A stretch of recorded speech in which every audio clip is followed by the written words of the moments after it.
কতজন প্রেজেন্ট? 13 জন। ওকে, আমরা শুরু করি। আমার কথা কি শোনা যাচ্ছে?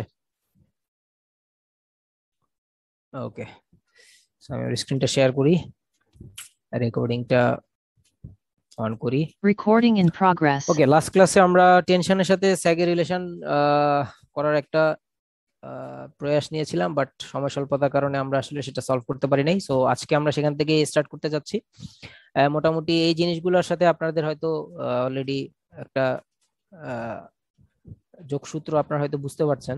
সো এইখানে আমাদের স্যাকটাকে ক্যালকুলেট করার জন্য আমরা হয়তো এই পর্যন্ত আসছিলাম আর কি, যে আমরা আসলে মিনিমাম স্যাকটাকে তো ক্যালকুলেট করা হয়ে গেছিল, দেন হচ্ছে মিনিমাম টেনশন আর হচ্ছে ম্যাক্সিমাম টেনশন, মানে তারটাকে যদি আমাদের এভাবে ঝুলাই দেয়, দেন আমাকে বললো এটা তো হচ্ছে তারের লোয়েস্ট পয়েন্ট, আমাকে বললো যে তুমি এখানে এসে তারের ভর নাও। তো এখানে এসে তারের ভর আমি আসলে কি নিব? তারের ভর তো এখান থেকে আসলে এই টাওয়ার গুলাই নিয়ে নিছে আর কি। বাট আমাকে যদি বলে যে এখানে এসে তুমি আসলে টাওয়ার নাই, এখানে তুমি আসো, তুমি তারের ভর নাও, তাহলে আসলে এই পুরো ভরটাকে আসলে আমাকে নিতে হচ্ছে। তো এটা আমার জন্য স্ট্রেস ক্রিয়েট করতেছে। তার মানে আসলে আমি মিনিমাম স্ট্রেস ফিল করতেছি এই জায়গায়, লোয়েস্ট পয়েন্টে, আর ম্যাক্সিমাম স্ট্রেস ফিল করতেছি এই জায়গায়। আমি কি? আমি আসলে সাপোর্ট, আমি আসলে তারটাকে সাপোর্ট দিচ্ছি। So আমি যখন এই জায়গায় থাকতেছি তখন আমার আসলে সাপোর্ট দেওয়ার কিছু নাই, আর আমি যখন এইখানে চলে আসতেছি তখন আসলে আমার সাপোর্ট দেওয়ার অনেক কিছু আছে। তো এখানে যখন আমি আসি, আমরা বলছিলাম যে এটা আসলে আমাদের ও পয়েন্টটা রেফারেন্স পয়েন্ট, বা আমরা আসলে কোঅর্ডিনেট চিন্তা করতে পারি 0 0। আর আমাদের এই পয়েন্টটা আসে হচ্ছে ধরেন এইখানে। হ্যাঁ, তো এই পয়েন্টে যখন আমি আসি তখন তো আসলে আমার সাপোর্ট দেওয়ার কিছু নেই, তাহলে এই পয়েন্টটা আমার আসলে এক্স ইজ ইকুয়াল টু 0। যেহেতু আমরা এখানে ও পয়েন্টের কোঅর্ডিনেট আমরা লাস্ট ক্লাসে বলছিলাম 0 0, তাহলে এখানে এক্স ইজ ইকুয়াল টু যখন আমাদের 0 থাকবে, তখন টেনশনটা হবে হচ্ছে মিনিমাম, বা স্ট্রেসটা হবে হচ্ছে মিনিমাম। তাহলে টি মিন ইজ ইকুয়াল টু হচ্ছে কত? এখানে টি ওয়ানটা হয়ে গেছে আসলে টি মিন, আর এখানে এইচ কস এইচ ডাব্লিউ এক্স এর জায়গায় 0 বসাই দিছি, তাহলে কস হাইপারবোলিক 0 ভ্যালু আসছে হচ্ছে 1। তো এখানে এইচ বসে গেছে। আর যখন আমি এইখান থেকে এইখানে চলে আসছি, এখানে চলে আসা মানে আমি আসলে টাওয়ার হয়ে গেছি। তাহলে এখান থেকে টাওয়ারের ডিস্টেন্স কত? এখান থেকে টাওয়ারের ডিস্টেন্স হচ্ছে L/2। আবার এখান থেকে টাওয়ারের ডিস্টেন্স কত? এটা হচ্ছে L/2। L/2 যদি আমি যোগ করি তাহলে আমি পাই হচ্ছে স্প্যান লেন্থ, মানে টাওয়ার টু টাওয়ারের ডিস্টেন্স। তো আমি যদি L/2 পরিমাণে যাই তাহলে আমার আসলে এখানে টেনশনটা ম্যাক্সিমাম, আমি বেশি স্ট্রেস ফিল করতেছি। এবং সেই বেশি স্ট্রেসের যে ভ্যালুটা আসবে সেটা আসবে হচ্ছে এখানে আমি এক্স এর জায়গায় L/2 বসাই দিব, এইচ এইচ কস এইচ ডাব্লিউ L/2 এইচ। তো এখানেও আসলে আমরা যেটা করি যে কজ এর টার্মটাকে আমরা আসলে সিম্পলিফাই করি ইউজিং ইউলার্স ট্রান্সফর্ম। সো এখানে সিম্পলিফাই করার জন্য আমাকে যেটা করতে হচ্ছে যে এখানে ফর্মুলা আমি বসাই দিলাম। আমি জানি ইউলার্স ট্রান্সফর্মে আমার কস টার্মের জন্য আসে হচ্ছে ইভেন নাম্বার, মানে 0 2 4 6 8। আমরা যদি লাস্ট ক্লাসে যেটা দেখছিলাম, যদি আবার একটু দেখি এখানে ইউলার্স ট্রান্সফর্মের যে ফর্মুলাটা, এই যে এখানে আমাদের ইভেন্ট টার্মগুলো আসতেছে, সামথিং টু দি পাওয়ার 0 মানে হচ্ছে 1, তারপরে 2, তারপরে 4, তারপরে 6 8, এরকম করে করে আজীবন চলতেই থাকবে, ইনফিনিটি পর্যন্ত চলতেই থাকবে। এখন কথা হচ্ছে যে আসলে ইনফিনিটি পর্যন্ত কি আমি যাব কিনা? আমার তো হাতে আসলে এত অফুরন্ত সময় নাই যে আমি আসলে ইনফিনিটি পর্যন্ত যাব, বা আসলে এদের কন্ট্রিবিউশন সবার কি ইকুয়াল কিনা, নাকি এদের কন্ট্রিবিউশন আসলে নেগলেক্ট করা যায় আর কি। তো এদের কন্ট্রিবিউশনটা বুঝার জন্য, বা যেটা করি আমরা আমরা আসলে যাদের কন্ট্রিবিউশনটা নেগলেক্ট করা যায় তাদেরকে আসলে নেগলেক্ট করে দিই আর কি। সো আসলে দেখা যায় যে হায়ার অর্ডার টার্ম যেগুলো আছে, যাদের পাওয়ার আসলে বেশি, সেখান থেকে আসলে তাদের কন্ট্রিবিউশন আসলে তেমন নাই আর কি, সিগনিফিক্যান্ট না। তো মোটামুটি প্রথম দুইটা টার্ম কিন্তু আমাদের সিগনিফিক্যান্ট। আপনারা যদি একটু ভালো করে খেয়াল করে দেখেন, এই যে এখানে প্রথম দুইটা টার্ম 0 আর 2 আমরা কনসিডার করছি। লাস্ট ক্লাসেও আমরা কিন্তু প্রথম দুইটা টার্ম কনসিডার করছিলাম। কোথায়? যখন আমরা সাইনেরটা নিছিলাম, তো সাইনেরটাও কিন্তু আমরা প্রথম দুইটা টার্ম 1 আর 3 কনসিডার করছিলাম, 5 থেকে বাকিগুলা কিন্তু আমরা 0 নিছিলাম। আবার স্যাগের ইকুয়েশন যখন আমরা আসছিলাম এখানে, তখনও কিন্তু আমরা প্রথম দুইটা টার্ম কনসিডার করছিলাম 1 এন্ড হচ্ছে এইটা। এই 1 থেকে -1 তো বাই ডিফল্ট কাটাকাটি যাওয়ার জন্য আসলে এটা কাটাকাটি চলে গেছে আর কি। বাট আমরা কিন্তু প্রথম দুইটা টার্ম আসলে আমরা কনসিডার করছিলাম আর কি। সো আমরা প্রথম দুইটা টার্মকে কনসিডার করতেছি, কাজ তাদের আসলে কন্ট্রিবিউশন টু দা ক্যালকুলেশন এটা হচ্ছে মাছ মাছ হায়ার। দ্যাটস আসলে এদেরকে কনসিডার করতেই হচ্ছে, আর বাকি টার্মগুলোর কন্ট্রিবিউশন অতটা নাই, দ্যাটস আসলে এদেরকে আমরা নেগলেক্ট করে দিচ্ছি আর কি। সো এখানে আমার প্রথম দুইটা টার্মকে যদি আমি নিই, আমার এখানে আসলে হচ্ছে 1 + W² L² / 8H। আমার টেনশনের সাথে আসলে স্যাকটাকে রিলেট করার সম্পর্ক বা দরকার। তো সেখানে আমি আসলে স্যাকটাকে রিলেট করার জন্য আমরা জানি sag D is equal to হচ্ছে WL² ডিভাইডেড বাই হচ্ছে 8H। সো আমার আসলে ডি দরকার, এখানে তো কোথাও আসলে আমার ডি নাই। সো আমি আসলে যেটা করছি, এইচ দিয়ে মাল্টিপ্লাই করে দিছি, এইচ দিয়ে মাল্টিপ্লাই করে দিই, H into 1 is equal to H plus W²L² L² divided by 8H²। তাহলে এইচ আর H² কাটাকাটি গিয়ে এখানে থাকবে হচ্ছে WH, আর এখানে থাকবে হচ্ছে W² L²। সো W² L²টাকে আমি আসলে এভাবে ভেঙে লিখতে পারি যে W ইন্টু WL²। সো এই পুরো আলটিমেট টার্মটাকে আমার আসলে ইকুয়াল হচ্ছে ডি। তাহলে আমি আসলে লিখতে পারি যে এইচ ইজ ইকুয়াল টু হচ্ছে T max, sorry T max is equal to H plus W D. তার মানে এই যে টি ম্যাক্স যেটা, এটা থেকে আসলে এখান থেকে একটা জিনিস বোঝা যাচ্ছে যে এইখানে তো আসলে আমার ম্যাক্সিমাম টেনশনটা প্রেজেন্ট। সো এখানে আসলে ম্যাক্সিমাম টেনশনের মধ্যে কারা কারা প্রেজেন্ট, একটা হচ্ছে হরাইজন্টাল টেনশন, এই ব্যাপারে কোনো সন্দেহ নাই, কজ পুরো তারের মধ্যে হরাইজন্টাল টেনশন থাকবে, এটা আমরা জানি। আরেকটা হচ্ছে ভার্টিক্যাল টেনশন। ভার্টিক্যাল টেনশনটা কি, যেটা হচ্ছে তারের ভর। এই তারের ভরটা কত, তারের ভর হচ্ছে ডাব্লিউ, এবং ডিস্টেন্স, এই ডিস্টেন্সটা কাজ করবে আসলে কত বরাবর, এইটুকু বরাবর, ডাব্লিউ ডি পরিমাণে। কজ আমরা জানি যে হরাইজন্টাল এই আমাদের যে ভ্যারিয়েশনটা যেটা আসে স্যাক ক্যালকুলেশনের, যে ভ্যারিয়েশনটা আসে সেই ভ্যারিয়েশনটা আসে আসলে ভার্টিক্যাল কম্পোনেন্টের জন্য। এখানে ভার্টিক্যাল কম্পোনেন্ট শুধুমাত্র এইটুকু, এখানে ভার্টিক্যাল কম্পোনেন্ট শুধুমাত্র এইটুকু, বাট এইখানে ভার্টিক্যাল কম্পোনেন্ট হচ্ছে এই পুরো তারের যেই ওয়েট আর এইটুকুর যে লেন্থ বা পার ইউনিট যে length WD. So H plus WD টা হবে হচ্ছে আমার আসলে ম্যাক্সিমাম টেনশনের ভ্যালু আর কি। তো স্যাগের সাথে আমরা আসলে ম্যাক্সিমাম টেনশনকে এভাবে রিলেট করতে পারি। আচ্ছা, এইটা তো গেল আমাদের আসলে, আমরা যেটা দেখলাম এটা হচ্ছে ইকুয়াল লেভেল সাপোর্টস এর জন্য আমাদের sag. Equal level supports, equal level supports বলতে যখন আসলে আমরা সমতল ভূমিতে আছি, এটা একটা কেস হতে পারে, অথবা আমরা অসমতল ভূমিতে থাকলেও আমাদের হচ্ছে টাওয়ার গুলোর হাইট সেম। তো আমরা আসলে বুঝার সুবিধার্থে আমরা কেসটাই কমপ্লিকেট না করে আমরা ধরে নিচ্ছি যে আমাদের টাওয়ারগুলোর হাইট সেম। তো সমতল ভূমির ক্ষেত্রে আমাদের যখন তারটাকে ঝুলাই দিব, বাই ডিফল্ট তারের এই মিডল পয়েন্টটাই হবে হচ্ছে লোয়েস্ট পয়েন্ট বা end of conductor surface point. এটা আমাদের তখন ছিল আর কি, বাই ডিফল্ট এটা হচ্ছে তারের নেচারটা ছিল। এখন যদি আমার ভূমির অবস্থা এরকম হয় বা টাওয়ারগুলোর হাইট যদি আসলে সেম না হয়, তখন আসলে আমার স্যাকটা কি হবে? তখন বাই ডিফল্ট কিন্তু তারের, আমি যদি এখানে যদি আমি ঝুলাই দেই, এখানে যদি ধরেন আমি পাহাড়ি অঞ্চলে আসি, অসমতল ভূমিতে আছি, পাহাড়ি অঞ্চলে ধরেন রাঙ্গামাটিতে আমি আসি, তো এখানে যদি আমি আসলে তারটাকে ঝুলাই দিই, সেক্ষেত্রে আমার যদি টাওয়ার হাইট যদি সেম হয়, সেক্ষেত্রে মিডল পয়েন্টটা কিন্তু আসলে লোয়েস্ট পয়েন্ট হবে না। যেমন যেমন এটা যদি হয় তারের 10 মিটার, মিডল পয়েন্টটা হওয়া উচিত এইখানে। এটা তো আসলে মাটির সবচেয়ে কাছাকাছি নাই, মাটির সবচেয়ে কাছাকাছি হয়তো দেখা যাচ্ছে যে এই পয়েন্টটা, বা সেটা তো মিডল পয়েন্ট না। তো যখন আসলে আমাদের অসমতল ভূমিতে আমরা আছি বা আমাদের টাওয়ার লেভেল যখন আসলে আমাদের ইকুয়াল না, বা লেভেল সাপোর্টটা যখন আসলে আমাদের ইকুয়াল হাইটের না, তখন আমাদের স্যাক ক্যালকুলেশনটা ডিফার করে, ভ্যারি করে। এবং আমাদের সেখানে আসলে স্যাক আসলে কয়টা থাকে সেটাও আসলে দেখতে হবে। সো যখন আমরা যখন সমতল ভূমিতে ছিলাম, যদি আমি এরকম চিন্তা করি, এই আমার একটা সাপোর্ট, এই একটা সাপোর্ট, দুইটাই আসলে ইকুয়াল হাইটের, তখন আমাদের স্যাক কয়টা ছিল? আমাদের স্যাক ছিল হচ্ছে শুধুমাত্র একটা, এই একটাই স্যাক, যেটাকে আমরা বলতেছিলাম হচ্ছে ডি। এখন যখন আমরা অসমতল ভূমিতে আছি, তখন আমাদের লোয়েস্ট পয়েন্টের পার্সপেক্টিভ, আমাদের লোয়েস্ট পয়েন্ট হচ্ছে এইটা, এইটার পার্সপেক্টিভে আমাদের স্যাক কিন্তু দুইটা। কিভাবে দুইটা? কজ আমরা জানি স্যাক হচ্ছে এই টাওয়ার লেভেল থেকে তারের এই পয়েন্টের মিনিমাম পয়েন্টের যে ডিস্টেন্স, তাহলে এই টাওয়ার থেকে এই তারের ডিস্টেন্স হচ্ছে এইটা। আর এই টাওয়ার থেকে যদি আমি চিন্তা করি, ডিস্টেন্স হচ্ছে এইটা। তাহলে এখানে তো আসলে একটা স্যাককে আমি বলতে পারি ডি1, একটা স্যাককে আমি বলতে পারি আসলে ডি2। আমার এখানে দুই ধরনের স্যাক প্রেজেন্ট আর কি। যখন আমার সাপোর্ট লেভেল ইকুয়াল না, তখন আমার আসলে দুই ধরনের স্যাক প্রেজেন্ট, এবং দুই ধরনের স্যাকটাকে আমাকে আসলে ক্যালকুলেট করতে হবে। সো এটার স্টেপ নেওয়ার জন্য আমরা এখানে যেটা করছি, যে এখানে সেটাই বলছি যে এটা আমাদের একটা ট্রান্সমিশন লাইন এ ও বি। এই এ ও বি ট্রান্সমিশন লাইনের স্যাক হচ্ছে দুইটা, যেহেতু আসলে মাটির লেন্থ আসলে ইকুয়াল না। এবং আমরা এখানে বলতেছি যে এই সাপোর্ট থেকে এই মিডল পয়েন্টের যে ডিস্টেন্স, সেটাকে আমরা বলতেছি ডি1। আর এই সাপোর্ট থেকে এই মিডল পয়েন্টের যে ডিস্টেন্স, সেটাকে আমরা বলতেছি হচ্ছে ডি2। আমাদের আসলে এখানে দুইটা স্যাক। এখন আমি যখন খালি চোখে দেখব, তখন আমি কি দুইটা স্যাককেই দেখব? আমরা যখন খালি চোখে দেখব, তখন আসলে আমরা দেখব একটা স্যাক। এটা হচ্ছে বাস্তবিক। মানুষের চোখ তো আসলে দুইটা জিনিসের ডিফারেন্স এট এ টাইম আসলে দেখতে পারবে না আর কি। আমি যখন যখন দাঁড়াবো, বা আমি যখন এখানে দাঁড়াবো অ্যাজ এ ভিউয়ার, আমি তখন আসলে একটা স্যাক দেখবো। যেই স্যাকটা আমি আসলে দেখবো, সেটা হচ্ছে আসলে রেজাল্টেন্ট স্যাক।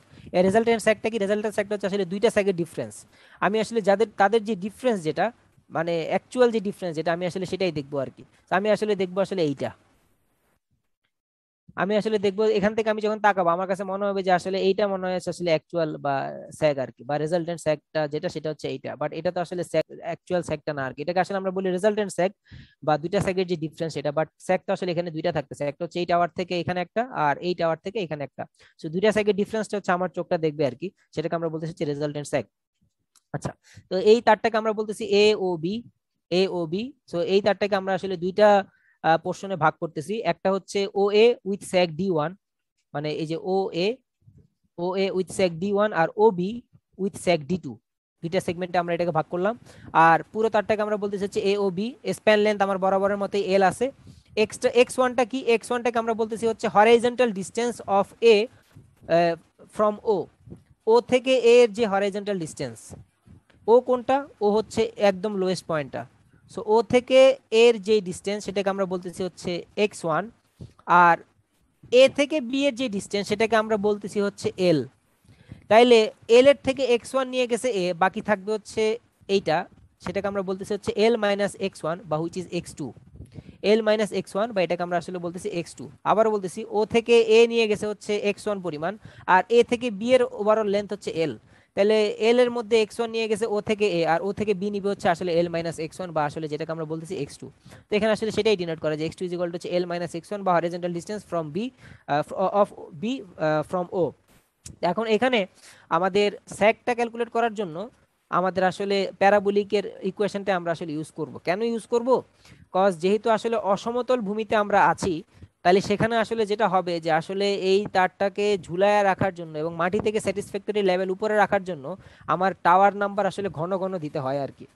আমাদের যেটা হয় যে আসলে সমতল ভূমিতে আমি যেরকম লার্জ ডিস্টেন্সে টাওয়ার রাখতে পারি, অসমতল ভূমিতে কিন্তু আসলে আমি লার্জ ডিস্টেন্সে টাওয়ার রাখতে পারি না। সেক্ষেত্রে এমন হতে পারে যে ধরেন আমি লার্জ ডিস্টেন্সে রাখতেছি, এখানে একটা টাওয়ার দিলাম, এখানে একটা টাওয়ার দিলাম, সো এখান থেকে আমি এটাকে ঝুলাই দিলাম, দেখা গেল যেটা একেবারে মাটির একেবারে কাছে এসে এখানে পড়ে গেছে বা হিউম্যানের টার্চের সংস্পর্শে আসতেছে। সো এত বড় ডিস্টেন্সে আসলে আমি আসলে টাওয়ারটাকে দুটো টাওয়ারকে রাখা সম্ভব না আর কি। সো যেহেতু টাওয়ার টু টাওয়ার ডিস্টেন্স আসলে কমে আসতেছে বা স্প্যান লেন্থ যেহেতু আসলে কমে আসতেছে, সো আমরা জানি যে আসলে স্প্যান লেন্থ যখন আসলে আমার বেশি হয় তখন আসলে ক্যাটেনারি মেথডে আমাকে ক্যালকুলেশন করতে হয়, আর যখন স্প্যান লেন্থ আমার আসলে কম তখন আসলে আমরা প্যারাবোলিক মেথডে ক্যালকুলেশনটা প্রিফার করি। সো এখানে আসলে আমাদের টাওয়ার টু টাওয়ারের যে ডিস্টেন্স সেটা আসলে কম, যেহেতু অসমতল ভূমিতে আমি আছি এবং মাটির সংস্পর্শে যাতে না আসতে পারে, দ্যাটস আমাকে আসলে কিছু সময় পরপরই আসলে টাওয়ার নাম্বার দিতে হচ্ছে। দ্যাটস আসলে টাওয়ার টু টাওয়ার ডিস্টেন্স কম হওয়ার কারণে আমাকে এখানে আসলে প্যারাবোলিকের যেই ইকুয়েশন যেটা সেটাকে বা প্যারাবোলিক মেথডটা আমাকে এখানে অ্যাপ্লাই করতে হচ্ছে আর কি। So according to parabolic method আমরা লাস্ট ক্লাসে এইটা আসলে ডিরাইভ করে আসছিলাম যে ওয়াই ইজ ইকুয়াল টু হচ্ছে W X square by 2h। যদি আমি একটু ব্যাক করি যদি আপনাদের দেখাই, এটা আমাদের লাস্ট ক্লাসে ছিল। কোথায় কোথায় এইখানে ছিল, এই যে যে y ইজ ইকুয়াল টু হচ্ছে W X square by 2h। এখানে আমরা পরে বসেছিলাম যে যদি আমার এক্সটা হয় হচ্ছে এল বাই 2, মানে এই এক্সটা যদি আমার হয়ে যায় হচ্ছে এল বাই 2, তাহলে ওয়াইটা হয়ে যাবে আমার আসলে ডি, ওয়াই এর ভ্যালু হয়ে যাবে আমার আসলে ডি। তো সেখান থেকে আমরা আসলে প্রমাণ করছিলাম যে ডি ইজ ইকুয়াল টু হচ্ছে W L square divided by হচ্ছে 8h, বাট সেটা আসছিল আসলে এই ইকুয়েশনটাকে ইউজ করে, ইকুয়েশন অফ প্যারাবোলা। সো এই প্যারাবোলার ইকুয়েশনটাই আমাকে আসলে ওইখানে অ্যাপ্লাই করতে হচ্ছে। তো এখানে যদি সেটা অ্যাপ্লাই করি, সো আমাদের প্যারাবোলার ইকুয়েশনটা হচ্ছে W is equal Y is equal to হচ্ছে W X square divided by 2h। So আমার যেহেতু এখন তারের অবস্থা আসলে এরকম, একটা হচ্ছে স্যাগ এইটা এই টাওয়ার থেকে, আর একটা হচ্ছে এই টাওয়ার থেকে স্যাগ এইটা। তো একটা স্যাগকে আমি নাম দিলাম D1, আর একটা স্যাগকে আমি নাম দিলাম হচ্ছে D2। তাহলে D1টা কখন হবে, D1টা হবে হচ্ছে যখন আমার এক্সটা হবে হচ্ছে আসলে x1, আর D2টা কখন হবে, D2টা হবে হচ্ছে যখন আমার x ইজ ইকুয়াল টু হবে হচ্ছে x2। তাহলে এখানে সেটাই বলছি, যখন আমার x is equal two x1 তখন y হবে হচ্ছে আমার আসলে D1, মানে তখন আমার এইটুকু ডিসটেন্স আসবে। সো এখানে y-টাকে D1 বসিয়ে দিলাম আর x-টাকে x1 বসিয়ে দিলাম, তাহলে D1 ইজ ইকুয়াল টু হচ্ছে W X square divided by 2h। আর যখন আমার x-টা হয়ে গেছে আসলে x2, তখন আমার d-টা হয়ে যাচ্ছে আসলে d2। সো এখানে আমার সেটাই বসাই দিছি, বা y-টা হয়ে যাচ্ছে হচ্ছে d2। So y is equal to হচ্ছে d2 ইজ ইকুয়াল টু হচ্ছে W X square by 2h। এখন আমার চোখ যেটা দেখবে খালি চোখে সেটা হবে হচ্ছে এই দুটো ডিফারেন্স। সো এই দুটো ডিফারেন্সটা কি, এই দুটো ডিফারেন্সটা হচ্ছে d ইজ ইকুয়াল টু হচ্ছে d2 minus d1। So D two থেকে D1 কে যদি আমরা বিয়োগ করি, D2 তে ছিল হচ্ছে W X to square divided by 2h, আর D1 এ ছিল হচ্ছে W X square divided by হচ্ছে 2h।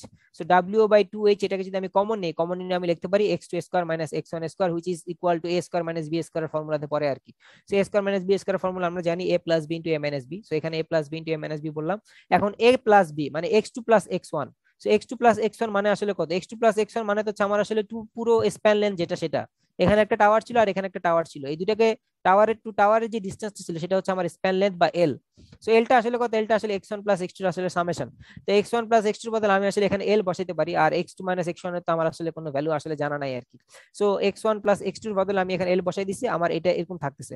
তো এখান থেকে আমি আসলে যেটা করছি x1 আর x2 এর ভ্যালুটা আমার আসলে জানা দরকার, যে আমার যে রেজাল্টেন্ট স্যাকটা আমি আসলে খালি চোখে দেখবো তার সাথে আসলে আমি যে দাঁড়ায় আছি আমার পজিশনের সাপেক্ষে আসলে তাদের রিলেশনটা কেমন। সো আমি এখান থেকে যেটা করলাম যে এক্স টু আর এক্স ওয়ানটাকে রেখে বাকিগুলোকে ওই পাশে পাঠিয়ে দিলাম, ওই পাশে পাঠিয়ে দিলে এটা ওই চলে যাবে উপরে, এটা চলে আসবে হচ্ছে নিচে। তাহলে আসবে হচ্ছে 2hd ডিভাইডেড বাই হচ্ছে WL, এটা একটা আসলো। আর x1 plus x2 is equal to হচ্ছে L, এটা তো আমি আগে থেকেই জানি, যেটা যেহেতু এটা হচ্ছে আমার আসলে স্প্যান লেন্থ। এরপর এখান থেকে x1 আর x2 ভ্যালু কীভাবে বের করবো, আমরা জানি যে এরকম থাকলে আমাকে আসলে একবার যোগ করতে হবে, যোগ করলে আমি যেটা পাবো 2x2 পাবো। এটার সাথে এটাকে যদি আমি যোগ করি, যোগ করলে আমি 2x2 পাবো, x1 x1 কাটাকাটি চলে যাবে, তাহলে 2x2 ইজ ইকুয়াল টু আসবে হচ্ছে 2hd by WL plus L। আর যদি আমি বিয়োগ করি, বিয়োগ করলে পাবো হচ্ছে আমি 2x1 পাবো, সেখান থেকে আসবে হচ্ছে আমার 2hd মাইনাস, সরি বিয়োগ যদি আমি করি মাইনাসে মাইনাস এটা আসবে হচ্ছে প্লাস, ঠিকই তো আছে। আচ্ছা, বিয়োগ করার সময় আমরা আসলে এটা থেকে এটা বিয়োগ করতেছি, মানে বি থেকে এ কে বিয়োগ করতে চাই, সো বি থেকে যদি আমি এ কে বিয়োগ করি এটার সাথে সামঞ্জস্য রাখার জন্য, মানে এলটাকে আগে রাখার জন্য আর কি, বি থেকে এ কে যদি আমি বিয়োগ করি, বি থেকে এ কে বিয়োগ করলে আসবে হচ্ছে L minus 2hd divided by হচ্ছে WL, আর এখানে আসবে হচ্ছে এল প্লাস 2hd ডিভাইডেড বাই হচ্ছে WL। সো এই টুটাকে যদি আবার আমি এই পাশে পাঠাই দিই, এই টু দিয়ে যদি এখানে পাঠাই দিই এই টুটাকে, তাহলে এখানে আসবে হচ্ছে L/2 into plus h/d divided by হচ্ছে WL। আর এখানে টুটাকে যদি আমি এই পাশে পাঠাই দিই, এখানে আসবে হচ্ছে L/2 minus hd divided by হচ্ছে WL। সো আমার চোখ থেকে আমি যখন দেখবো খালি চোখে, তখন আসলে আমার পার্সপেক্টিভে x1 আর x2 কোথায় আছে সেটাও কিন্তু আমার আসলে ক্যালকুলেট করতে হবে, এটাও আমাদের ক্যালকুলেশনে লাগবে আর কি। সো x1 x2 তো আমি আসলে এখান থেকে ক্যালকুলেট করতে পারি, হুইচ ইজ রিলেটেড টু আমাদের রেজাল্টেন্ট স্যাক, ডি এর সাথে রিলেটেড, ক্যাপিটাল ডি যেটা সেটা। আচ্ছা, এটা তো গেল আমাদের এটা কি বলে অসমতল ভূমিতে বা আনইকুয়াল লেভেল সাপোর্টসে আমাদের আসলে স্যাগের ক্যালকুলেশন। আরও কিছু ব্যাপার আছে যেগুলো আসলে আমাদের স্যাগটাকে এফেক্ট করে, ইনভায়রনমেন্টাল কিছু ব্যাপার স্যাপার আছে যেগুলো আমরা বলছিলাম যে ইনভায়রনমেন্টাল ব্যাপার স্যাপার কি, যেমন আমাদের শীতকালে বরফ পড়ে, তো বরফ যখন পড়ে সে বরফটা তো আসলে আমাদের তারের উপরেই পড়বে স্বাভাবিকভাবে, আশেপাশেও পড়বে, সারাউন্ডিংসেও পড়বে। সো তারের উপরে যখন একটা তারের উপরে এভাবে যখন আসলে বরফ কণা যখন আসলে এরকম পড়বে, এগুলো তো আসলে জমে থাকবে, পুরো তারটাকে তো আসলে ঘিরে রাখবে আর কি। সো এখন তারের যে ভর ছিল আর বরফ পরে বরফের ভর প্লাস তারের ভর আসলে ওভারঅল ভর আসলে বেড়ে গেছে আর কি। সো তখন তারের তো ভর আসলে কাজ করতেছে নিচের দিকে, ইনফ্যাক্ট বরফের ভরও কাজ করবে নিচের দিকে। সো যেই পরিমাণ ঝুলে থাকার কথা, এখন যেহেতু অ্যাডিশনাল তার উপর আরও একটা বোঝা চেপে গেছে, এখন একটু বেশি পরিমাণে ঝুলে থাকার একটা পসিবিলিটি ক্রিয়েট হবে। সো এটা আমাকে দেখতে হবে। সো আমরা আইস লোডিংটা দেখতে যাচ্ছি, আইস লোডিং মানে বরফ যখন পড়বে তখন আসলে কি অবস্থা হবে। সো এটা চিন্তা করার জন্য আমরা যেটা চিন্তা করতেছি, আমরা আসলে সবসময় খারাপ কন্ডিশনটা চিন্তা করি, সবচেয়ে খারাপ। ইঞ্জিনিয়ারিং যখন আমরা করি আমাকে মানে বাউন্ডারিতে আসলে অ্যাপ্লাই করতে হয় আর কি, সবচেয়ে ভালো এবং সবচেয়ে খারাপ, এর মাঝখানে ওই যে কোনো আসলে কোনো কিছু নাই আর কি। তো একটা তার, এটা হচ্ছে একটা তার। এখন আপনি বলতে পারেন স্যার বরফ তো উপরের থেকে পড়ে, হ্যাঁ বরফ পড়তে পড়তে হয়তো উপরের দিকে এরকম জমবে, আস্তে আস্তে বরফের লেয়ার কিন্তু পুরোটাকে আসলে ঘিরে ফেলতে পারে, পুরো তারটাকে আসলে এভাবে ঘিরে ফেলতে পারে আর কি। এটা হচ্ছে সবচেয়ে খারাপ সিনারিও। এই অবস্থায় তারের ভর হবে হচ্ছে সবচেয়ে বেশি।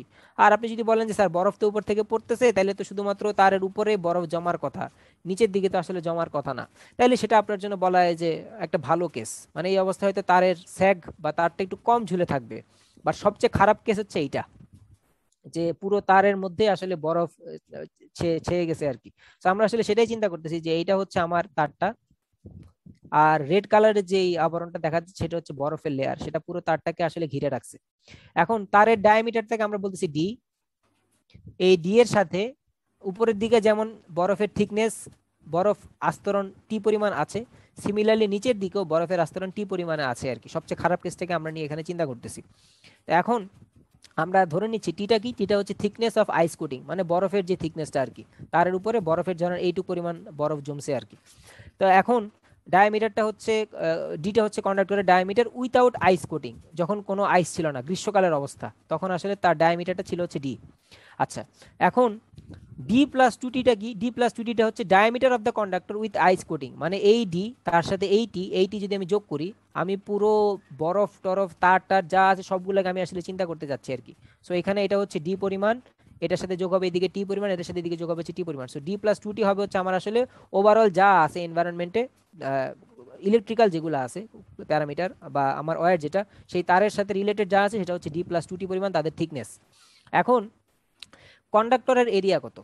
সো কন্ডাক্টর তো একটা ক্রস সেকশনাল বডি, তার এরিয়া হবে হচ্ছে পাই আর স্কোয়ার ডিভাইডেড বাই হচ্ছে আমরা যেটা করি আর কি পাই আর স্কোয়ার বাই 4 বা পাই ডি স্কোয়ার বাই হচ্ছে 2 আর কি। সো এখানে তার এরিয়া যেটা সেটা আমরা লিখতে পারি উইথাউট আইস কোটিং, যখন কোনো আইস ছিল না গ্রীষ্মকালে।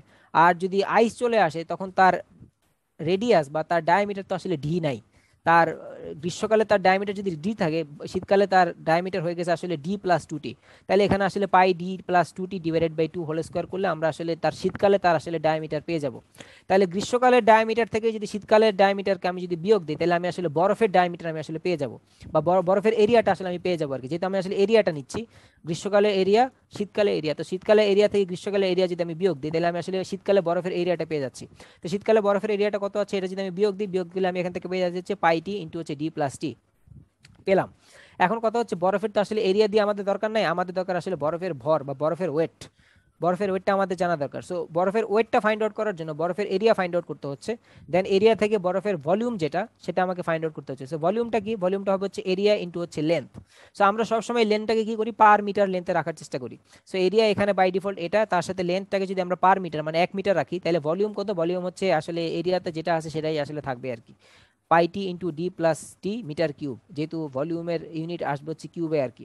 সো এখান থেকে আমরা আসলে তার ওয়েটটা ফাইন্ড আউট করতে পারি। আমরা জানি ডাব্লিউ ইজ ইকুয়াল টু হচ্ছে রো ভি, বা mass M is equal to হচ্ছে maybe rho is equal to maybe M V, নাকি এম বাই ভি, আমার ঠিক মনে নেই আর কি। সো ওয়েটের সাথে এই ভলিউমের রিলেশন হচ্ছে একটা ঘনত্বের একটা ফ্যাক্টর আসে আর কি। তো সেই ফ্যাক্টরটা যদি আমরা নিয়ে আমরা হচ্ছে আসলে আইসের ওয়েটটা ফাইন্ড আউট করতে পারি, যেটা হচ্ছে পাই টি ইন্টু ডি প্লাস টি ইন্টু হচ্ছে রো আইস। সো আইসের যেটা ঘনত্ব সেটা হচ্ছে 917 কেজি পার মিটার কিউব আর কি। সো আমি যদি এই কতটুকু পরিমাণ থিকনেস জমছে সেটা যদি ফাইন্ড আউট করতে পারি, তারের ডায়ামিটার যদি জানি, আর এটাতে একটা কনস্ট্যান্ট ভ্যালু, এগুলো যদি আমার জানা থাকে, তাহলে আসলে শীতকালে আমার তারের ভরটা কতটুকু বেড়ে যাবে আইস আসার কারণে, সেটা কিন্তু আমি ফাইন্ড আউট করতে পারি আর কি। আচ্ছা, এটা গেল হচ্ছে আইস লোডিং এর অবস্থা। এখন কথা হচ্ছে শীতকালে যেমন বরফ আছে, যেমন সুইজারল্যান্ডে যদি আমি ধরেন বরফ পড়তেছে, এমন হতে পারে যে বাতাসও আছে, বাতাসও আছে, তাহলে সেটা তো এর থেকে খারাপ অবস্থা আর হওয়া সম্ভব না আর কি। এটা হচ্ছে সবচেয়ে খারাপ কন্ডিশন। মানে যদি বরফ আছে বাতাস নাই, তাইলে সেটা একটা খারাপ কন্ডিশন। আর সবচেয়ে খারাপ কন্ডিশন হচ্ছে বরফ আছে প্লাস তীব্র বাতাস। তো সেই ক্ষেত্রে আসলে এই যে যখন বাতাস আসবে, তারটা তো যদি এরকম থাকে, এখানে ধরেন বরফও আছে, এখন এই অবস্থায় কোনো বাতাস নাই, সুন্দর মতে এই লোয়েস্ট পয়েন্টটা এখানেই থাকবে। এই লোয়েস্ট পয়েন্টের কোনো কিন্তু শিফট হবে না। লোয়েস্ট পয়েন্ট বলতে বা এন্ড অফ কন্ডাক্টর সার্ফেসটা বাই ডিফল্ট কিন্তু এখানেই থাকবে, এটা কিন্তু কোনো শিফট হবে না। আমার যত ক্যালকুলেশন সবগুলো কিন্তু এই লোয়েস্ট পয়েন্টকে ঘিরেই কিন্তু করা। আচ্ছা, বাতাস আসলো, এবার যেটা হবে এই দিক থেকে যদি বাতাস আসে, তারটা যেটা হবে যে এটা তো আসলে দুইটা সাপোর্টের মাঝে কানেক্টেড, এটা তেমন না যে আসলে ছিঁড়ে পড়ে যাবে। তো এই দিক থেকে যখন আসবে, এই দিকটা আসলে এরকম এরকম বেঁকে চলে এটা কাছাকাছি চলে আসবে আর কি।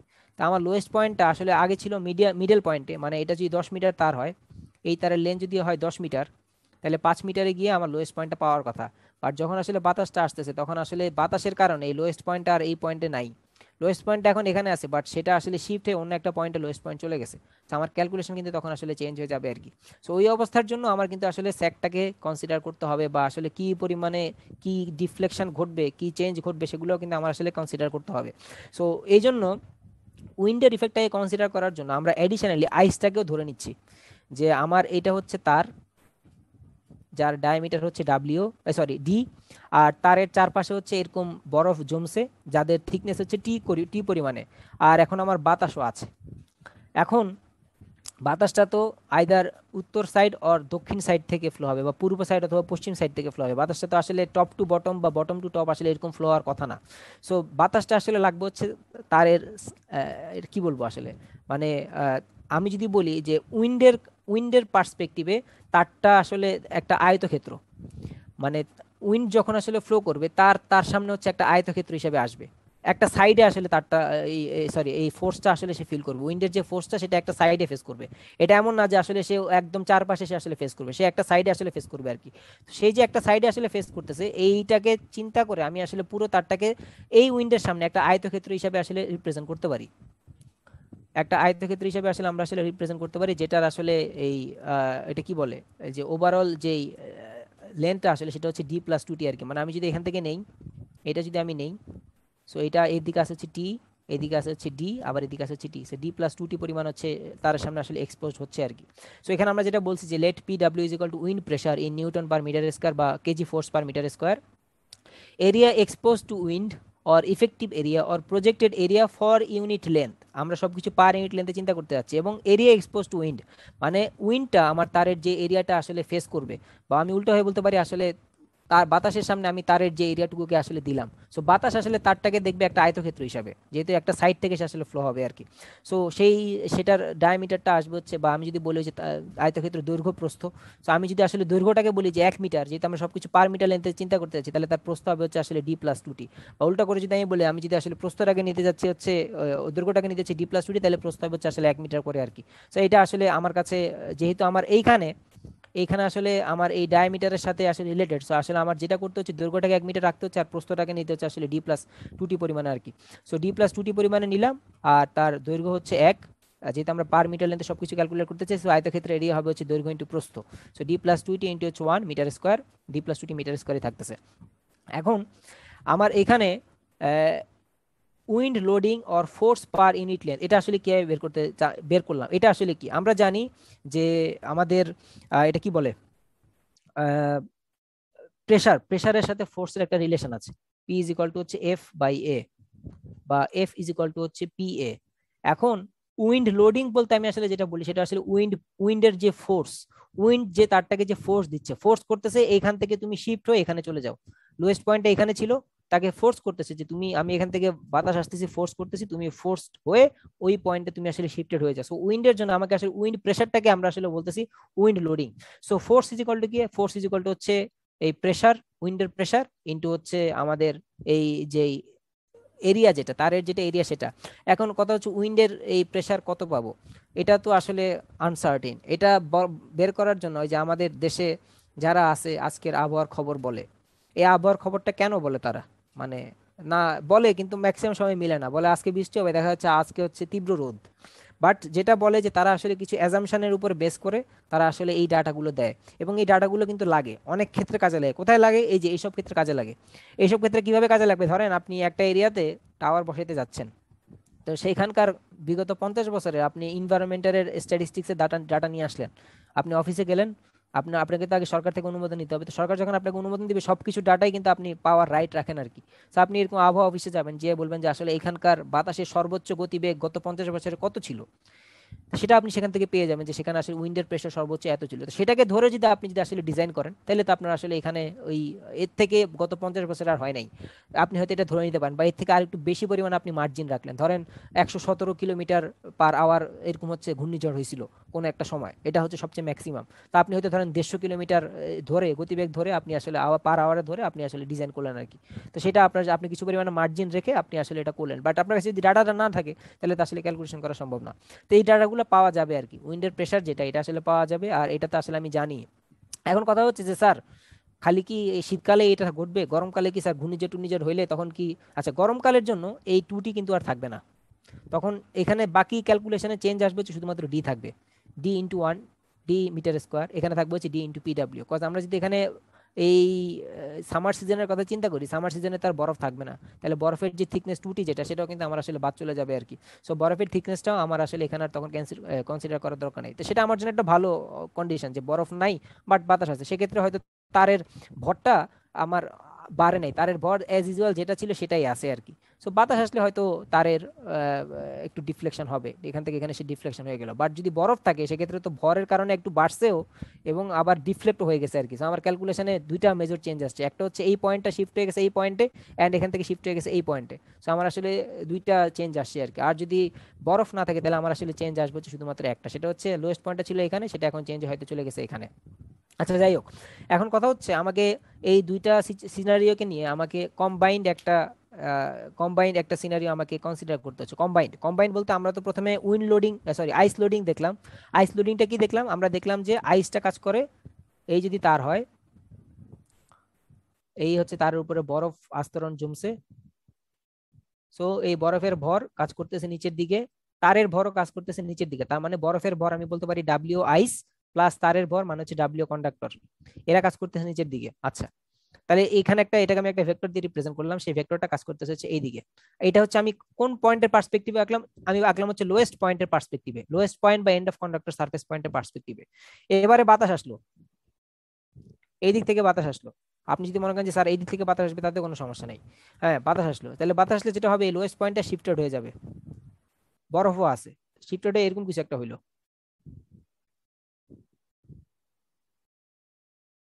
তার মানে আমার এখন এই যে আসলো এই ফোর্সটা তাকে আসলে এই দিকে তাকে আসলে মুভ করে দিল, এই লোয়েস্ট পয়েন্টটাকে এখানে শিফট করাই দিল, এখানে সে আসলে চলে গেল। তাহলে আমি উইন্ডের ফোর্সটাকে আমি আসলে এইভাবে রিপ্রেজেন্ট করতে পারি, আর কন্ডাক্টরের ভর প্লাস আইসের ভরটাকে এটাকে আমি আসলে এইভাবে রিপ্রেজেন্ট করতে পারি। সো একটা ভেক্টর এইদিকে যাচ্ছে, একটা ভেক্টর এইদিকে যাচ্ছে, রেজাল্টেন্ট ভেক্টরটা আমার আসলে যাবে হচ্ছে এদের লব্ধি বরাবর। এই যে লব্ধি বরাবর গেল তার মানে আসলে আমার তার মিডল পয়েন্ট এখন এখানে চলে গেছে, এই লব্ধি বরাবর যেখানে আছে সেখানে আসলে চলে গেছে আর কি। সো এই ডাব্লিউ আরটা আমার আসলে জানা দরকার, এবং এটার সাথে তারটা কি পরিমাণ ডিফ্লেক্ট হচ্ছে এই পয়েন্ট থেকে, বা কি পরিমাণে তার আসলে এই পয়েন্ট থেকে এটা কি বলে বিচ্যুতি ঘটছে সেটা আসলে আমরা বের করতে পারবো আর কি। সো এখানে এই জন্য আমরা লিখে নিছি যে W conductor is equal to হচ্ছে কন্ডাক্টর ওয়েট, ডাব্লিউ হচ্ছে wind loading per unit length, conductor ওয়েটটা আসলে পার ইউনিট লেন্থে হবে, আর ডাব্লিউ আই যেটা সেটা হচ্ছে ice loading per unit length. So effective resultant loading যেটা আসবে সেটা কিভাবে আসবে, তো এখান থেকে আমরা আসলে যেটা করছি এখান থেকে আমরা আসলে এটা কি বলে রেজাল্টেন্ট লোডিংটা যদি আগে আমি ফাইন্ড আউট করতে চাই, রেজাল্টেন্ট লোডিংটা আমরা কিভাবে ফাইন্ড আউট করবো, তো এটা তো আসলে ত্রিভুজের ফর্মুলা দিয়ে আসলে ফাইন্ড আউট করা যায় আর কি, যে অতিভুজ স্কয়ার ইজ ইকুয়াল টু হচ্ছে লম্ব স্কয়ার প্লাস ভূমি স্কয়ার। সো এখানে ডাব্লিউ স্কয়ার আসবে একটা, আর ডাব্লিউ কন্ডাক্টর প্লাস আইসের স্কয়ার আসবে হচ্ছে একটা আর কি। সো এখন কথা হচ্ছে এখান থেকে আমার যেটা দরকার, আমার দরকার হচ্ছে আসলে স্যাকটা তো আসলে ডিফ্লেক্ট হয়ে যাচ্ছে আর কি, স্যাকটা আসলে কতটুকু ডিফ্লেক্ট হচ্ছে সেটা আমার আসলে বের করা দরকার আর কি। এখন আমি যদি চিন্তা করি দুইটা কন্ডিশন নেই, এই হচ্ছে আমার তার, আর এটা হচ্ছে নর্মাল কন্ডিশনে তার, আর অ্যাবনর্মাল কন্ডিশন বলতে আমি আসলে বুঝতে যাচ্ছি যখন হচ্ছে ধরেন আমার এই এটা কি বলে বাতাস আছে, তারপরে বরফ আছে, ওই অবস্থাকে আমি বলতে যাচ্ছি হচ্ছে অ্যাবনর্মাল কন্ডিশন। সো নর্মাল কন্ডিশনের জন্য আমার স্যাক যেটা, সেই স্যাকটাকে আমরা আসলে বলি ডি, এবং ডি এর ভ্যালু কত, ডি এর ভ্যালু আমরা বলি হচ্ছে W L square divided by হচ্ছে 8h, যেটা আমরা লাস্ট ক্লাসে ক্যালকুলেশনে দেখছি। এখন কথা হচ্ছে অ্যাবনর্মাল কন্ডিশনে তো আমার এই পয়েন্ট থেকে এই যে মিডল পয়েন্টটা এটাই আছে, বাট এটা কিন্তু এখন আর লোয়েস্ট পয়েন্ট নাই, এখানে মিডল পয়েন্টটাই লোয়েস্ট পয়েন্ট, বাট এখানে মিডল পয়েন্টটা লোয়েস্ট পয়েন্ট নাই, এখানে লোয়েস্ট পয়েন্টটা অন্য একটা পয়েন্ট। সো এই পয়েন্ট থেকে সে আসলে স্যাগটা ডিফ্লেক্ট হয়ে এই পয়েন্টে চলে গেছে, তাহলে এখানে ডিফ্লেক্ট হয়েছে আসলে এতটুকু অ্যাঙ্গেল পরিমাণ, থিটা অ্যাঙ্গেল পরিমাণ। সো এখন এই যে থিটা, এই থিটার ভ্যালুটা আসলে আমি কিভাবে ক্যালকুলেট করব, সো থিটা ভ্যালুটা ক্যালকুলেট করার জন্য আমাকে যেটা করতে হচ্ছে যে আমাকে এখানে মানে এটা কি বলে ত্রিভুজের ফর্মুলা অ্যাপ্লাই করতে হচ্ছে আর কি। এখানে ট্যান থিটা যদি আমি অ্যাপ্লাই করি, tan theta is equal to হচ্ছে লম্ব বাই হচ্ছে ভূমি। সো এখানে ভূমির দিকে যেটা আসলে মুভ করা সেটাকে আসলে ভূমি কনসিডার করা, আর লম্বটা হচ্ছে এটাকে কনসিডার করা আর কি। এটা যেহেতু ভূমির দিকে আসলে এটা মুভ করা মানে সারফেসের দিকে এটা আসলে মুভ করা, সো এটাকে আমি ভূমির সাথে কম্পোনেন্ট কনসিডার করতেছি, আর এইটাকে আমি আসলে লম্ব কনসিডার করতেছি আর কি। সো এখান থেকে আসলে কি পরিমাণ থিটা আসলে আমার ডিফ্লেক্ট হবে এটা আমি ট্যান ইনভার্স করলে আসলে বের করতে পারি, যে থিটা ইজ ইকুয়াল টু আসলে tan inverse W divided by W conductor plus W ice বের করতে পারি। আচ্ছা এখন কথা হচ্ছে যে এই যে যে স্যাকটা এখান থেকে এখানে চলে আসছে, এখন স্যাকটা কত, এখন তো স্যাকটা আসলে এইটা, এইটা আগে স্যাক ছিল এইটা, এইখান থেকে এইখানের স্যাক, আর এখন স্যাক হচ্ছে এইটা, এই দুইটা বেলা তো অবশ্যই আসলে সেম হবে না, তাহলে এই স্যাকটাকে আমরা আসলে বলি হচ্ছে ডিফ্লেক্টেড স্যাক বা স্ল্যান্ট স্যাগ, স্ল্যান্ট স্যাগ। এখন এই ডিফ্লেক্টেড স্যাগ বা স্ল্যান্ট স্যাগের ইকুয়েশনটা কি হবে, সেটা হবে হচ্ছে আসলে এই ডিটাকে আমরা আসলে তখন বলবো ডি প্রাইম, ডি প্রাইম, এবং ডি প্রাইমের ইকুয়েশন আসবে হচ্ছে ডাব্লিউটা হয়ে যাবে আসলে ডাব্লিউ আর। কেন হয়ে যাবে ডাব্লিউ আর, কজ আগে ডাব্লিউটা ছিল হচ্ছে শুধুমাত্র কন্ডাক্টরের ভর, আর এখন ডাব্লিউ আর এর মধ্যে আছে হচ্ছে কন্ডাক্টরের ভরও আছে, আইসের ভরও আছে, উইন্ডের যে ইফেক্ট সেটাও আছে আর কি। সো এখন ডাব্লিউটা হয়ে যাবে আসলে ডাব্লিউ আর L square divided by 8h, ডাব্লিউটাকে আমরা এখন ডাব্লিউ আর দিয়ে রিপ্লেস করে দিব, তাইলে আসলে বোঝা যাবে যে আসলে এখানে একটা লোডিং এর ব্যাপার স্যাপার আছে। কি কি লোডিং আছে, যদি আইস থাকে আইসে লোডিং আসবে, যদি উইন্ড থাকে উইন্ডে লোডিং আসবে, যদি দুইটাই থাকে তাহলে দুইটার কম্বাইন লোডিং আসবে। এখন যদি আপনাকে যদি বলে যে শুধুমাত্র আইসের লোডিং আছে উইন্ডের লোডিং নেই, তাহলে আপনার আসলে এখানে যেটা আসবে যে এখানে ইকুয়েশনে এইটা আর এটা থাকবে না, ডাব্লিউ ডাব্লিউ থাকবে না, সেক্ষেত্রে আপনার ডাব্লিউ আরটা কি হবে, ডাব্লিউ আরটা হবে হচ্ছে ডাব্লিউ কন্ডাক্টর প্লাস হচ্ছে ডাব্লিউ আইস। আবার যদি বলে যে শুধুমাত্র হচ্ছে উইন্ডের লোডিং আছে আইসের লোডিং নেই, তাহলে ডাব্লিউ আর এর ভ্যালু হবে হচ্ছে ডাব্লিউ ডাব্লিউ আর কি। তো এখানে সেটাই বসাই দিলে আমরা আসলে বোঝা যাবে যে আমার স্যাকটা ডিফ্লেক্ট হয়ে গেছে, স্যাকটা এইখান থেকে এখানে ডিফ্লেক্ট হয়ে গেছে, এইটার যে ভ্যালু এই স্পর্শকের যে ভ্যালু সেই ভ্যালুটা হচ্ছে এইটা, এই যে এখান থেকে এখানে যেটা এইভাবে আসলো সেটার ভ্যালু হচ্ছে এইটা। ডি প্রাইম, হ্যাঁ এটাকে আমরা বলতেছি ডি প্রাইম, বা ডি প্রাইমটা হচ্ছে আমার ডিফ্লেক্টেড স্যাগ বা স্ল্যান্ট স্যাগ, মানে এখান থেকে সে ডিফ্লেক্ট হয়ে গেছে, বাট অ্যাকচুয়াল যে স্যাগটা মানে এইটা তো ডিফ্লেক্টেড, বাট অ্যাকচুয়াল ডিসটেন্স বলতে আমরা তো আসলে বুঝি এরকম এরকম কোনো ট্যানজেনশিয়াল ডিসটেন্স না, আমরা তো ডিসটেন্স বলতে বুঝি বা স্যাগ বলতে বুঝি এইটার সাপেক্ষে লোয়েস্ট পয়েন্টের যে ডিসটেন্স সেটা। তা আগে আমার লোয়েস্ট পয়েন্টটা ছিল এইখানে, এইখানে ছিল, তো এইটার সাপেক্ষে লোয়েস্ট পয়েন্টের ডিসটেন্স ছিল এইটা, এখন আমার লোয়েস্ট পয়েন্টটা শিফট হয়ে চলে গেছে এইখানে, তো এইটার সাপেক্ষে লোয়েস্ট পয়েন্টের ডিসটেন্স আমি কি এরকম এরকম বাঁকা নিব নাকি, আমি তো নিব এটা সোজাসুজি নিব। তো সোজাসুজি নিলে আমার যেটা করতে হবে যে আমার আসলে এটার ভার্টিক্যাল কম্পোনেন্টটা ফাইন্ড আউট করতে হবে আর কি। সো এটার ভার্টিক্যাল কম্পোনেন্টটাকে আমরা আসলে বলতে বলতে পারি হচ্ছে D prime B, D prime B মানে এই ডি প্রাইমের ভার্টিক্যাল কম্পোনেন্ট, এটা তো হচ্ছে ডি প্রাইম, তার ভার্টিক্যাল কম্পোনেন্ট হচ্ছে এইটা, যেটা আমি এখান থেকে একদম লম্বালম্বি ভাবে নিব, তার ভার্টিক্যাল আমরা বলতেছি আসলে D prime B. So D prime B আসবে হচ্ছে D prime cos theta, D prime B আসবে হচ্ছে ডি প্রাইম কস থিটা। এটা কিভাবে আসবে, আপনি এখানে ওই যে ত্রিভুজের ফর্মুলা অ্যাপ্লাই করেন, ওই থিটা নেন, থিটা নিয়ে তারপর এখানে হচ্ছে আপনি যেটা করবেন এই এটা কি বলে, এটা তো আপনার ধরতে হবে হচ্ছে ডি প্রাইম বি, আর এটা হচ্ছে আপনার হচ্ছে এটা কি বলে, এটা হচ্ছে ডি ডি প্রাইম আর কি, আর এখানে একটা অ্যাঙ্গেল পাবেন হচ্ছে থিটা, তো ওই যে cos theta is equal to হচ্ছে এটা কি বলে ভূমি বাই অতিভুজ আর কি। সো ভূমি বাই অতিভুজ করে আপনি আসলে এখান থেকে ওই এটা ফাইন্ড আউট করা যায় আর কি, যে D D prime B is equal to হচ্ছে D prime cos theta. So আমাদের আসলে লাগবে হচ্ছে ম্যাথ, আমাদের এই টপিকে কয়েকটা ম্যাথ থাকবে আর কি। সো ম্যাথ ক্যালকুলেশন আমাদের ডিফ্লেক্টেড স্যাগ এটা লাগবে, যে কোশ্চেন হয়তো বলতে পারে যে ক্যালকুলেট ডিফ্লেক্টেড স্যাগ বা স্ল্যান্ট স্যাগ, এটা যখন বলবে তখন আমাকে আসলে লোডিংটা ফাইন্ড আউট করতে হবে যে লোডিং কি কি আছে, যদি আইস থাকে আইসের লোডিং নিতে হবে, যদি উইন্ড থাকে উইন্ডের লোডিং নিতে হবে, যদি দুইটা থাকে দুইটা লোডিংটাকে আমার কনসিডারেশনে নিতে হবে, নিয়ে আমার ইফেক্টিভ লোডিংটা ফাইন্ড আউট করতে হবে। আচ্ছা এটা তো বলে ডিফ্লেক্টেড স্যাগ বা স্ল্যান্ট স্যাগ বললো, আর এরপরে যদি আমাকে বলে যে আসলে এই ভার্টিক্যাল কম্পোনেন্ট অফ স্ল্যান্ট স্যাগ বের করতে, তাইলে আসলে যখন শিখে থাকে এই ডি প্রাইমের সাথে কস থিটা, থিটাটা কিভাবে ফাইন্ড আউট করবো, থিটাটা ফাইন্ড আউট করবো আসলে এইখান থেকে, এইখান থেকে ট্যান ট্যান ইনভার্স করলে আসলে এখান থেকে থিটা পাওয়া যাবে, দেন এটাকে কস নিলে আমরা আসলে এটার এটা কি বলে যে ভার্টিক্যাল কম্পোনেন্ট সেটা আসলে আমরা পাবো আর কি।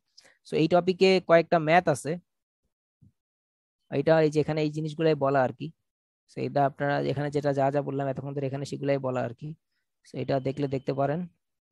আচ্ছা এই স্লাইডে আপনাদের আগে যখন আসলে এটা পড়ানো হইতো এই ক্যালকুলেশন গুলো আরো কমপ্লেক্স ছিল, যেমন এখানে যদি আপনারা দেখেন এখানে ক্যালকুলেশন প্রসিডিউরটা কমপ্লেক্স ছিল আর কি, মানে আমার হিসাবে সেটা কমপ্লেক্স ছিল। তো আপনাদের কনভিনিয়েন্স পারপাসে আমি যেটা করছি ম্যাডামের সাথে কথা বলে, যে আসলে এত কমপ্লেক্স ক্যালকুলেশনে যাওয়ার আমাদের দরকার নাই আর কি, যদি একটা জিনিসের ইজি ক্যালকুলেশন থাকে তাহলে সেই ইজি ক্যালকুলেশনটাই অ্যাডপ্ট করা বেটার, সেটা কমপ্লেক্স ক্যালকুলেশনে গিয়ে জিনিসপত্রকে কমপ্লেক্স করার মধ্যে কোনো ক্রেডিবিলিটি নাই আর কি। সো দ্যাটস ওয়াই কমপ্লেক্স যেটা সেটা আছে এখানে, যে এখানে যে যা দেখা দেখা যাচ্ছে এটা হচ্ছে স্যাক ক্যালকুলেশন। তো এখানেও আসলে তারা ক্যালকুলেট করছে যেটা আমরা অন্যভাবে ক্যালকুলেট করছি, আপনারা যদি মনে করেন যে স্যার আপনারটা কঠিন লাগতেছে এটা একটু দেখি, এটাও দেখতে পারেন আপনার এক্সপিরিয়েন্স পারপাসে, আপনার যদি মনে হয় যে স্যার এটা দেখে আমি আসলে ভালো বুঝতেছি বা আমি পরীক্ষার সময় এটা লিখবো, কোনো সমস্যা নাই, লিখতে পারেন, হ্যাঁ লিখতে পারেন কোনো সমস্যা নেই। বাট আমার কাছে মনে হয়েছে যে এই মেথডটা এখানে যেটা করা আছে এটা আননেসেসারিলি লার্জ এন্ড হচ্ছে অনেক কমপ্লেক্স আর কি, দ্যাটস ওয়াই আসলে আমি আরেকটা ইজি মেথড আপনাদেরকে দেখানোর চেষ্টা করছি। ওইটা এমন না যে আমি আমি নিজে ডিসকভার করছি, ব্যাপারটা এরকম না, আমাদের বইয়ে অনেক প্রকারের মেথডই আছে, ডিপেন্ড করতেছে আসলে আমি কোন মেথডটা বা কোন টেকনিকটা আসলে আমি ফলো করব। হ্যাঁ, তো আমার যদি ইজি কোনো টেকনিক আমার কাছে থাকে তাহলে আমি আসলে কেন কঠিন টেকনিকে যাবো, ব্যাপারটা এরকম আর কি। আচ্ছা এখন এখানে কিছু কথা বলা দরকার, আজকে আমি ম্যাথ করাবো না, ম্যাথ করাবো হচ্ছে নেক্সট ক্লাসে। সেটা হচ্ছে এই যে স্যাগের যে এত বড় ডিরাইভেশন পরীক্ষার সময় আসলে আমি কি স্যার পুরাটাই লেখা শুরু করবো চোখ বন্ধ করে, না, পরীক্ষার সময় যদি আপনাকে বলে যে show that sag D is equal to হচ্ছে ডি ইজ ইকুয়াল টু হচ্ছে W L square divided by 8h, in that case আপনাকে তো আসলে শুরু থেকে শুরু করতে হচ্ছে, এখান থেকে শুরু করে আপনাকে আসলে এই এই ফরম্যাটে আসতে হচ্ছে কোথায়, এই যে D is equal to W L square by 8h। পরীক্ষার সময় আমি যদি আপনাকে বলি যে আপনি লেন্থের সাথে লেন্থের সাথে স্যাগটাকে রিলেট করেন, তাহলে কি আপনি আবার ওই স্যাগের এটা পুরোটাকে ডিরাইভ করে আসার দরকার আছে কিনা, যে sag D is equal to হচ্ছে W L square divided by 8h, এটা আগে ডিরাইভ করে আসলাম তারপরে এখানে এসে তারপর বাকিটুকু ডিরাইভ করলাম। এটা ডিপেন্ড করবে আপনার আসলে মার্কসের উপরে, কোশ্চেনে মার্কস দেখবেন যে কোশ্চেনে মার্কস কত। আপনাদের যেহেতু পরীক্ষা হয় হচ্ছে কত 60 মার্কে, আগে তো 210-এ হইতো, সেটাকে কনভার্ট করে 70-এ হইতো, তো এখন পরীক্ষা হয় হচ্ছে আসলে কততে 60-এ, গতবার কোশ্চেন প্যাটার্ন আমার যতটুকু মনে পড়ে 60-এ। তো তো 60 মানে হচ্ছে একটা কোশ্চেনে থাকবে হচ্ছে ম্যাক্সিমাম 10 মার্ক। তো একটা কোশ্চেনে তো একটা মানে থিওরিতে আসলে 10 মার্ক দেওয়া যায় না। যদি স্যাগ এর সাথে যদি লেনটাকে রিলেট করতে বলি ইনদেরকে, সেটার মার্কস সাথে 10 দিলে সেটাকে পোষায়।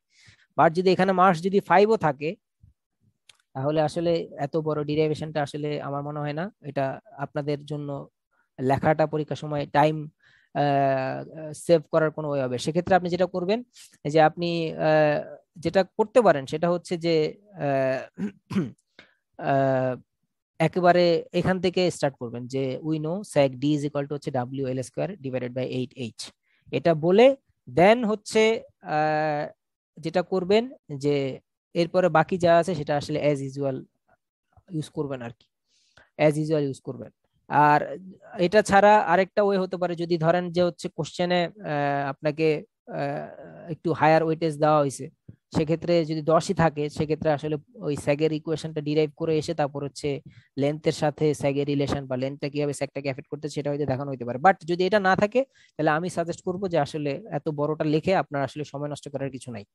পরীক্ষার সময় আমরা যেটা হয় যে অনেক সময় কোশ্চেন আসছে বাট মার্কস ডিস্ট্রিবিউশনটা না দেখে আমরা আসলে গণহারে লেখা শুরু করি আর কি, চোখ বন্ধ করে। সো এটা আসলে আপনি মনে করেন যে আসলে পৃষ্ঠাভর্তি লিখলে আসলে এটা মার্কস পাওয়া যাবে।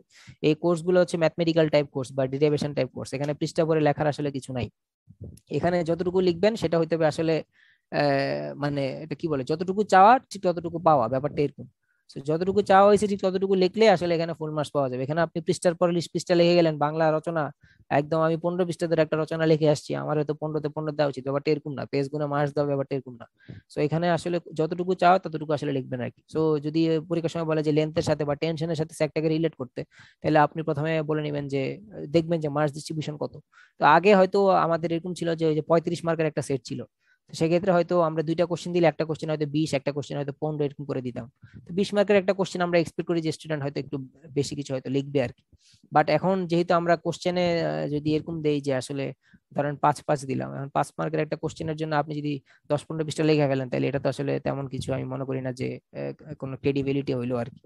সো বেটার যখন কোশ্চেনটা আসবে ভালো মতো দেখবেন, যদি দেখেন যে বেশি মার্কস সেক্ষেত্রে পুরোটাই লিখতে হবে, আর যদি দেখেন যে কম মার্কস সেক্ষেত্রে যাই আসুক না কেন সেটাকে তো আসলে স্যাগের সাথে রিলেট করতে হবে। তো প্রথমেই বলে নেবেন যে we know sag D is equal to হচ্ছে W L square divided by 8h, ছবি টবি আঁকবেন, একে এখান থেকে বলবেন যে এই distance D sag D is equal to হচ্ছে W L square divided by H. এরপরে এটার সাথে যাকে যাকে রিলেট করার দরকার তাকে তাকে রিলেট করবেন আর কি। কোশ্চেনে যাকে সাথে যার সাথে যাকে রিলেট করতে বলা হয়েছে বা যার সাথে যার ইনফ্লুয়েন্স দেখাইতে বলা হয়েছে সেটার সাথে সেটাকে দেখাবেন আর কি।